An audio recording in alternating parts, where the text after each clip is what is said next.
আসসালামু আলাইকুম বন্ধুরা। ইংরেজি গ্রামার আমাদের কোন জায়গা থেকে শেখা শুরু করা উচিত, আজকে সেই বিষয়টি আপনাদের সাথে শেয়ার করব।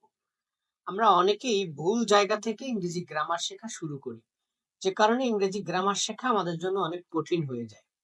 আপনারা জানেন যে ইংরেজি গ্রামারে আমাদের অনেকগুলো টপিক রয়েছে। কারণ আপনার আগে কোনটা শেখা উচিত এবং পরে কোনটা শেখা উচিত সেটা যদি আপনি না জেনে পরেরটা আগে শিখতে যান, সেক্ষেত্রে কিন্তু বিষয়টা কঠিন হয়ে যায়। সেই জিনিসটা কিন্তু তখন আপনি বুঝবেন না। আপনার আগে যে টপিকটা শেখা উচিত সেই টপিকটা শিখে তারপরে পরেরটাতে যেতে হবে। তো আমি আপনাদেরকে দেখিয়ে দিচ্ছি যে কোন টপিক থেকে আপনারা ইংরেজি গ্রামার শেখা শুরু করবেন এবং ধাপে ধাপে পরের টপিকে যাবেন। এটার একটা শিডিউল থাকবে। আপনি প্রথম এটা শিখবেন, তারপরে এটা শিখবেন, তারপরে সেটা শিখবেন। আমি আপনাদের দেখাচ্ছি। চলুন তাহলে ভিডিওটি শুরু করি।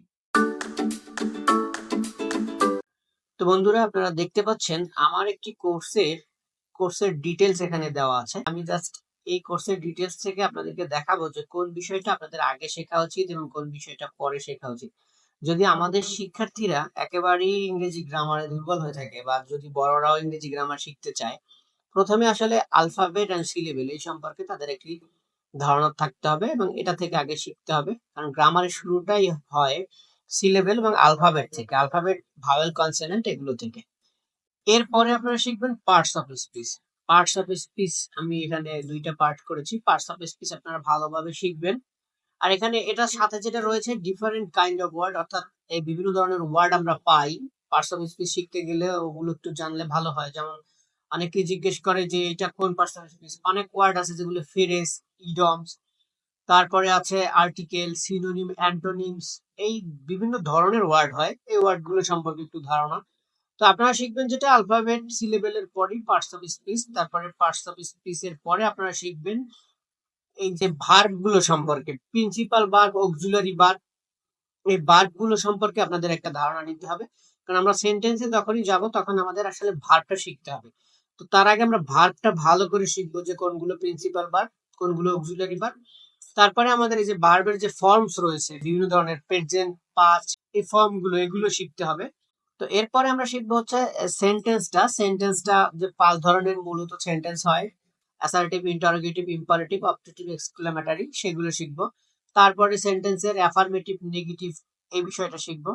তারপরে আমাদের যে বিষয়টি শিখতে হবে সেটা হচ্ছে punctuation and capital letter uses, কোথায় কোথায় আমরা পাংচুয়েশন এবং ক্যাপিটাল লেটার ব্যবহার করব।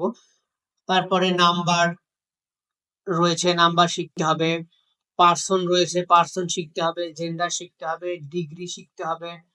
তারপরে ইউজ অফ আর্টিকেল, এগুলো শিখতে হবে।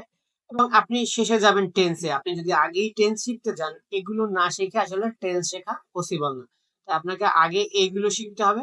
এগুলো শিখে তারপরে আপনি টেন্সে যাবেন। টেন্সটা বিভিন্ন পার্টে পার্টে শিখলে ভালো হয়। আমি যেভাবে টেন্সের বিষয়টা ভাগ করেছি, টেন্স প্রথমে একটা ধারণা দেওয়া হয়েছে, তারপরে টেন্সের প্রত্যেকটা ইনডিফিনিট বা সিম্পল টেন্স যেটা সেটা বোঝানো হয়েছে প্রেজেন্ট, পাস্ট, ফিউচারের।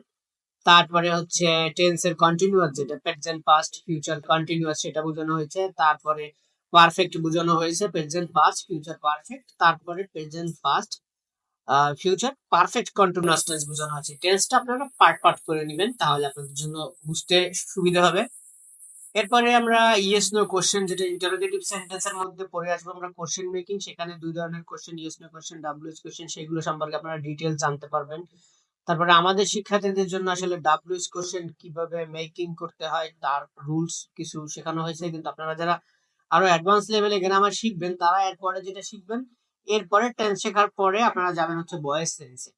ভয়েস সেন্স শিখবেন। তারপরে শিখবেন হচ্ছে ন্যারেশন। ন্যারেশন শেখা হয়ে গেলে এরপরে আপনারা রাইট ফর্মস অফ ভার্ব সহ অ্যাডভান্স গ্রামার গুলো আপনারা আস্তে আস্তে শিখতে পারবেন। তো প্রথমত বেসিক আপনাদের যে জিনিসগুলো শিখতে হবে সেটা হচ্ছে এই ধারাবাহিকতায় আপনাদেরকে শিখতে হবে। আশা করি আপনারা বিষয়টি বুঝতে পেরেছেন। ভিডিওটি ভালো লাগলে লাইক, কমেন্ট, শেয়ার করতে ভুলবেন না। সবাইকে ধন্যবাদ।